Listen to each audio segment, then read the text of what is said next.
I want you guys to notice that there is a middle ground. When we emotionally overcorrect, we're swinging from one opposite to the other. And I want to offer that there is a middle ground of acceptance. And that's where we take a step back and we look at the story and we recognize that it probably isn't all or nothing.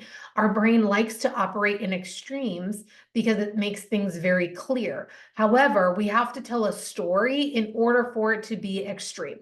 Okay, we have to tell a story that our husband is this terrible guy in order for us to validate or justify how we can behave this way toward him now. Does that make sense? Because if we keep the story that he's a really nice guy with problems, then it becomes much harder to struggle or to sit with the apathy that we feel. It becomes much harder to sit with the indifference. It becomes much harder to sit with our lack of desire to invest in the relationship.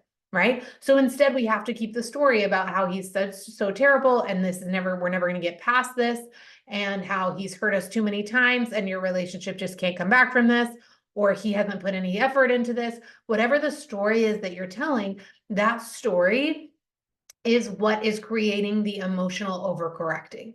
So we need to take a step back and start looking at the story, start looking at how we are responding, and start questioning if that's actually the way that we want to respond. Because often our emotional overcorrection, again, it creates more of a problem than the thing itself in the first place.